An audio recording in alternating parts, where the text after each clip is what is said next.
Hello students, welcome back. आज के इस वीडियो लेक्चर में हम पढ़ेंगे एग्जैक्ट डिफरेंशियल इक्वेशन के बारे में कि एग्जैक्ट डिफरेंशियल इक्वेशन होता क्या है, उसका जनरल सॉल्यूशन किस तरीके से फाइंड आउट किया जाता है और उसकी नेसेसरी और सफिशिएंट कंडीशन क्या होगी।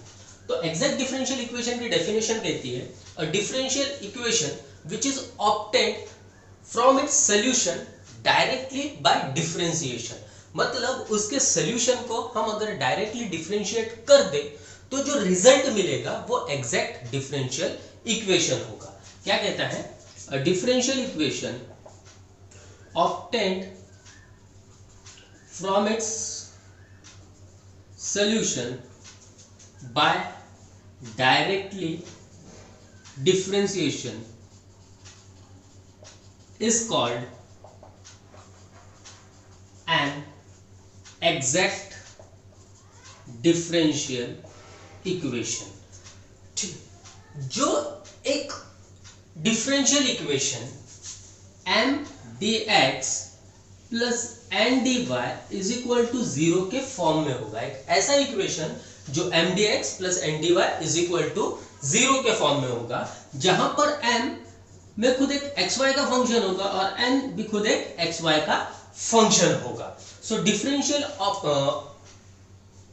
इक्वेशन जो M D X plus N D Y is equal to zero के फॉर्म में होगा, ऐसे इक्वेशन को हम एग्जैक्ट डिफरेंशियल इक्वेशन कह सकते हैं। ऐसे इक्वेशन को हम एग्जैक्ट डिफरेंशियल इक्वेशन कह सकते हैं, but it is a necessary and sufficient condition.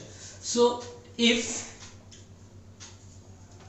del m upon del y is equal to del n upon del x, if del m upon del y is equal to del n upon del x, then it is exact differential equation. This condition is a necessary and sufficient condition। किसी भी differential equation को अगर मुझे exact कहना होगा तब मैं कह पाऊंगा कि अगर del m upon del y is equal to del n upon del x है, then we call its exact differential equation and its solution, that means general solution या complete solution, is given by integration of m dx plus of integration of n dy is equal to c। integration of m dx plus integration of n dy is equal to c, जहां पर m में इस first इसमें y as constant, y क्या होगा, यहाँ पर constant होगा। जब हम इंटीग्रेशन ऑफ m करेंगे तो उसमें y एक कांस्टेंट के रूप में काम करेगा, और जब हम इंटीग्रेशन ऑफ n करेंगे उसमें x टर्म इज एब्सेंट, या फिर कह सकते हैं x term is not containing x term. इसमें x टर्म नहीं होना चाहिए। क्या कहा है मैंने, सोल्यूशन कैसा निकलेगा, integration of m dx plus integration of n dy is equal to c। पर जब हम इंटीग्रेशन ऑफ m, तो m में y एक कांस्टेंट के रूप में काम करेगा और n में x की टर्म नहीं होनी चाहिए, n में x की टर्म नहीं होनी चाहिए, तब हमारा एक जनरल सॉल्यूशन फाइंड आउट होगा। तो ये डेफिनेशन है, कुछ नेसेसरी और सफिशिएंट कंडीशन है। तो सबसे पहले तो हम ये समझ लेते हैं कि इसने ये जो कहा है कि differential obtained equation obtained from its solution by directly differentiation, तो इसका जो सॉल्यूशन मिलेगा वो मुझे किस फॉर्म में मिलेगा, u of xy is equal to c के फॉर्म में, u of xy is equal to c के फॉर्म में। सो ये सॉल्यूशन को, इस सॉल्यूशन को अगर मैं डिफरेंशिएट करूं और मुझे अगर mdx plus ndy is equal to 0 मिलता है तो मैं कह पाऊंगा कि it is exact differential equation. चलो एक सिंपल सा एग्जांपल लेते हैं। It is state that if I right x raised to the power 4 y cube is equal to c, ये मेरा सॉल्यूशन होगा। ठीक है, ये मेरा क्या होगा, सॉल्यूशन। अब सॉल्यूशन को क्या करना है, मुझे डायरेक्टली डिफरेंशिएट करना है। अगर डायरेक्टली डिफरेंशिएट किए तो first function into derivative of second plus second function into derivative of first, so it is x raised to the power 4 into ddx of y cube plus y cube into ddx of x raised to the power 4 is equal to 0। so implicit और explicit function थोड़ा carefully ध्यान रखिए।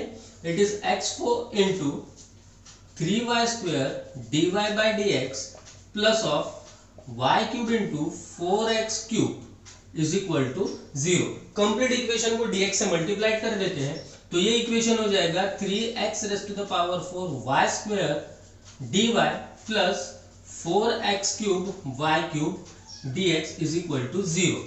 dx से complete equation को multiply कर दिया और इसे रीअरेंज कर दिया। तो देखिए ये जो बन गया है इट इज माय m और ये जो बन गया है इट इज माय n। ये मेरा m होगा, ये मेरा n होगा। तो यहां देखिए mdx plus ndy is equal to 0 के फॉर्म में आ चुका है। इसीलिए कहा गया है कि कोई भी डिफरेंशियल इक्वेशन जो उसके सॉल्यूशन को डायरेक्टली डिफरेंशिएट करने के बाद मिले उसे हम एग्जैक्ट डिफरेंशियल इक्वेशन कह पाएंगे। तो चलिए कुछ एग्जांपल्स के साथ में इसे और अच्छे तरीके से समझ लेते हैं। तो हमारे पास क्वेश्चन है x square minus 4xy minus 2y square dx plus of y square minus 4xy minus 2x square dy is equal to 0। So it is in the form of m dx plus n dy is equal to 0. So m is equal to x square minus 4xy minus 2y square and n is equal to y square minus 4xy minus 2x square। ठीक है, अब we have to show it is exact or not, यानी इसकी necessary और sufficient condition को हमें satisfied करना होगा। इसी के बाद हम इसका सोल्यूशन निकाल पाएंगे। So now del m upon del y is equal to del m upon del y, that means m को हमें पार्शियली डिफरेंशिएट करना है विद रिस्पेक्ट टू y के साथ में। अब पार्शियली डिफरेंशिएशन का कंसेप्ट होगा आपका क्लियर। उसमें क्या कहा जाता है कि एक टर्म को हम कांस्टेंट रखते हैं। So now del m by del y is equal to ये कांस्टेंट टर्म दैट इज 0, यहाँ पे क्या बच जाएगा माइनस 4x माइनस 2 2 4y। ठीक है, del m by del y क्या बन गया, x स्क्वायर तो 0 हो जाएगा, माइनस 4x और minus 4y। And similarly del n by del x is equal to del m by del x, y square 0 हो जाएगा, यहां से बच जाएगा माइनस 4y और ये हो जाएगा माइनस 4x, है ना। तो यहां देखिए minus 4x minus 4y minus 4x minus 4y। So since del m by del y is equal to del n by del x, so the differential equation is exact। ये कैसा है, exact है। Differential equation क्या है, exact है। अगर differential equation exact है तो उसका सॉल्यूशन किस तरीके से निकलेगा। So therefore the general solution is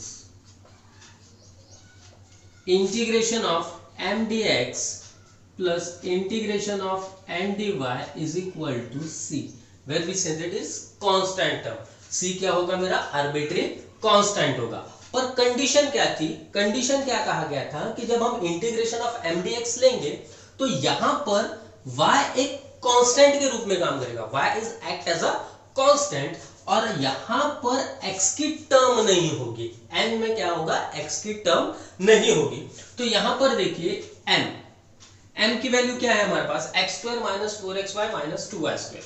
तो हम यहां लिख देंगे x square minus 4xy minus 2y square plus sorry it is dx plus integration of n के तरफ थोड़ा सा ध्यान दीजिए। n के लिए क्या कहा गया था कि यहां पर x की टर्म नहीं होगी, दैट मीन्स यहां पर x की टर्म नहीं होगी। इसमें x है तो हम ये 0 हो जाएगा, इसमें x है ये भी 0 हो जाएगा, मतलब बचा क्या सिर्फ मेरे पास y स्क्वायर। x की टर्म नहीं होना चाहिए, इसलिए यहां पर क्या आ जाएगा y square dy is equal to c। ठीक है, अब इसे हम इंटीग्रेट करते हैं। So now integration of x square dx, integration of x square क्या हो जाएगा, x cube by 3, integration of x square हो जाएगा x क्यूब बाय 3, इधर minus sign. Integration of 4xy, यहां पर याद रखना है y एज अ कांस्टेंट, तो हम इंटीग्रेशन करते वक्त 4y बाहर निकाल लेंगे। इंटीग्रेशन ऑफ x कितना हो जाएगा, x स्क्वायर बाय 2। ठीक है, y एज अ कांस्टेंट, इसीलिए हमने 4 और y को बाहर निकाल लिया, बचा क्या इंटीग्रेशन ऑफ x, और इंटीग्रेशन ऑफ x कितना हो जाएगा, x square by 2। Again minus, now it is 2y², ये कंप्लीट टर्म, y क्या है, कांस्टेंट है, तो y² भी क्या हो जाएगा, कांस्टेंट, मतलब इंटीग्रेशन के बाहर -2y² निकल जाएगा और इंटीग्रेशन ऑफ dx हो जाएगा x, so it is -2y²x। फिर से एक बार इंटीग्रेशन, आई होप इंटीग्रेशन आपका क्लियर होगा। सो इट इज -2y²x, ठीक है। अब ये plus integration of y² dy is y³ 3 and that is equal to c, ठीक। अब यहां पर ये 2 से 2 4 कैंसिल हो जाएगा, ये 3 से कंप्लीट टर्म को मल्टीप्लाई कर देते, एक स्टेप इंक्रीज कर देता हूं मैं, it is x³ 3 -2x²y -2y²x plus of y³ is equal to c। 3 divide में है, मल्टीप्लाई कर लेते कंप्लीट इक्वेशन को, so it is x³ -6x²y -6y²x plus y³ is equal to c। So that is our final answer. तो ये हमारा होगा final answer. अब जब एग्जैक्ट डिफरेंशियल इक्वेशन को आप जब सॉल्व करोगे तो आपको ध्यान किन चीजों पे रखना है। तो पहली चीज del m upon del y is equal to del n upon del x आता है, तब हम उसका डायरेक्ट सोल्यूशन निकाल पाएंगे। क्या कहा, if it is del m upon del y is equal to del n upon del x आएगा, तब हम उसका डायरेक्ट सोल्यूशन निकाल पाएंगे।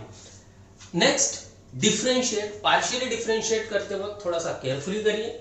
नेक्स्ट इज इंटीग्रेशन करते वक्त m dx में y as a constant work करेगा, y as a constant work करेगा, और इंटीग्रेशन ऑफ n में x की टर्म नहीं होना चाहिए, x की टर्म नहीं होना चाहिए।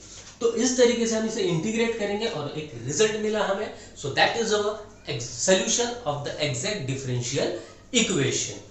तो चलिए और एक एग्जांपल के थ्रू इसे और क्लियर करते हैं। तो मेरा सेकंड एग्जांपल है x raised to the power 4 -2xy² plus y raised to the power 4 dx -2x²y -4xy³ plus sin y dy is equal to 0. So it is in the form of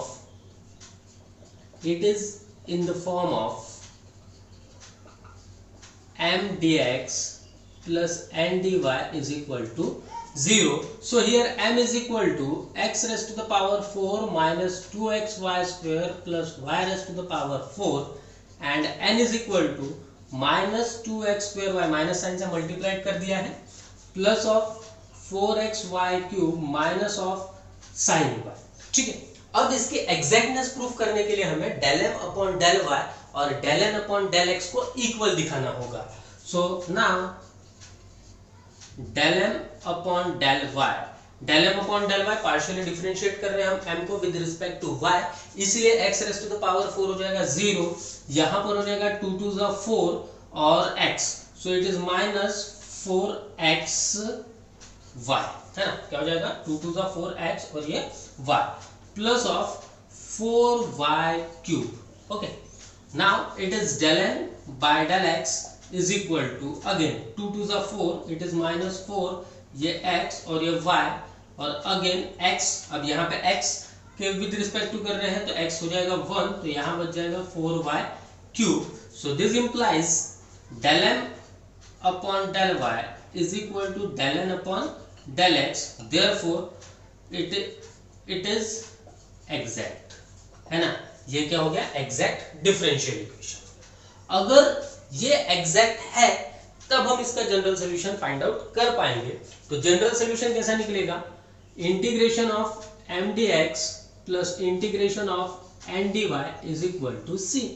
integration of m dx, अब क्या कहा था, m में y as a constant use होगा और n में x की terms नहीं होगी। फिर से m में y as a constant use होगा और n में x की टर्म नहीं होगी। So it is integration of m कितना है मेरा, x raise to the power 4 minus 2xy² plus y raise to the power 4 dx plus integration of n में देखिए x की टर्म यहां पर है, मतलब ये 0, यहां पर है मतलब ये भी 0, तो हमारे पास x किस में नहीं है, साइन y में नहीं है, so we can write here minus sine y dy is equal to c। तो इसे इंटीग्रेट कर देते हैं। इंटीग्रेट करते वक्त यहाँ पे ध्यान रखना होगा कि y as a constant use होगा। So it is integration of x raise to the power 4 is x raise to the power 5/5। Next minus integration of 2x y square, तो 2 और y स्क्वायर कांस्टेंट टर्म है तो हम इसे बाहर निकाल लेंगे। And integration of x is x square by 2 plus y raise to the power 4, ये कांस्टेंट टर्म होगी तो y raise to the power 4 हम बाहर निकाल लेंगे। Integration of dx is x, so plus minus sine y, integration of minus sine y is minus cos y, minus minus plus हो जाएगा तो यहाँ पे आ जाएगा cos y is equal to c। Simplified कर लो, या तो फिर यहाँ से 2 और 2 ये कैंसिल हो रहा है तो my final answer is x raise to the power 5/5 minus x square y square plus x y raise to the power 4 plus cos y is equal to c। तो ये होगा मेरा final answer. So I hope students इस exact differential equation के आपके कुछ basics clear हुए होंगे। आज के इस टॉपिक में हमने सिर्फ और सिर्फ पढ़ा है एग्जैक्ट डिफरेंशियल इक्वेशन को। नेक्स्ट वीडियो में हम पढ़ेंगे कि रिड्यूसिबल फॉर्म क्या होगा एग्जैक्ट डिफरेंशियल इक्वेशन का। किसी भी इक्वेशन को हम एग्जैक्ट डिफरेंशियल इक्वेशन अगर ना हो तो किस तरीके से उसे रिड्यूस कर कर एग्जैक्ट डिफरेंशियल इक्वेशन बना पाएंगे। सो थैंक यू, मिलते हैं नेक्स्ट वीडियो।